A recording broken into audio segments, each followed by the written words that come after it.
Hello, welcome to BioGreat TV. If you're new here, please subscribe and turn on the notification so you don't miss our next video. How the military entered the Nigerian politics. On the 11th of July 1960, France formally agreed to give Niger Republic full independence. It finally came on the 3rd of August 1960 with Hamani Diori of the Nigerien Progressive Party (PPN) becoming the Prime Minister. Later in November, Diori was elected to the position of President by the National Assembly. He was re-elected to the same office in 1965 and 1970. On the 15th of April 1974, the civilian rule of Niger was interrupted when Lieutenant Colonel Seyni Kountché led a military coup that ended Diori's rule. Diori was arrested and imprisoned until 1980 and remained under house arrest. Kountché immediately suspended the constitution, dissolved the National Assembly, and issued a ban on all political parties. He also released political prisoners. To steer the affairs of the country, a Supreme Military Council (CMS) was established on the 17th of April 1974 with Kountché as president. The National Assembly was replaced by a Consultative National Council for Development (CND). There were a number of coup attempts to unseat Kountché's government, but none was successful. While the country experienced a period of relative prosperity, the military government carried out arbitrary arrest and imprisonment and did not allow free expressions. Also, a number of persons perceived to be threats to the military government were killed. In 1981, Kountché set out to increase civilian representation in the CMS, and in 1982, he began preparations for a constitutional form of government. He also appointed a civilian prime minister in the person of Mamane Umaru in 1983. In 1984, he established a commission to draft a pre-constitutional document termed a national charter. Meanwhile, Seyni Kountché's health began to deteriorate from 1986. In 1987, it took a turn for the worse. Eventually, on November 10 of that year, he succumbed to illness and died at a Paris hospital of a brain tumor. His chief of staff and cousin, Colonel Ali Seibu, succeeded him and became president of the Supreme Military Council. Seibu tried to implement some reforms when he took over.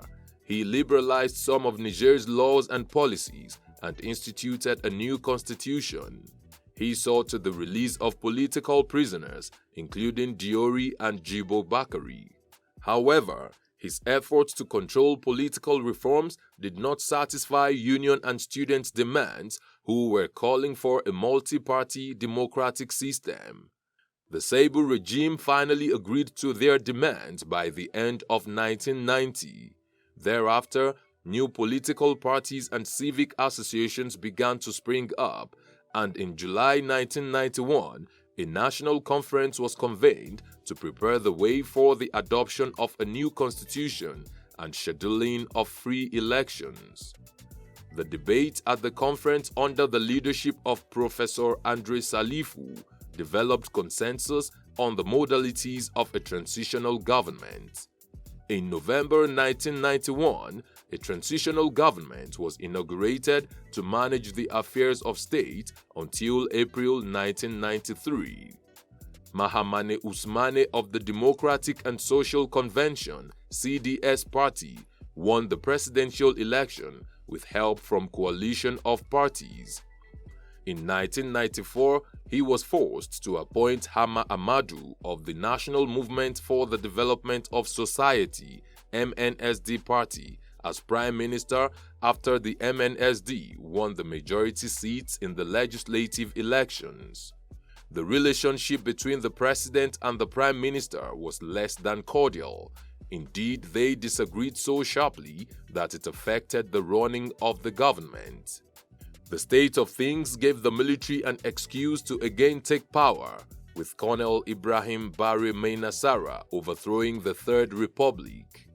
This happened on the 27th of January 1996. Barry went on to organize a presidential election 6 months later in June 1996. He contested against 4 other candidates, including Usmani. However, before voting was concluded, he dissolved the National Electoral Committee and appointed another, which announced him the winner with over 50% of the votes cast.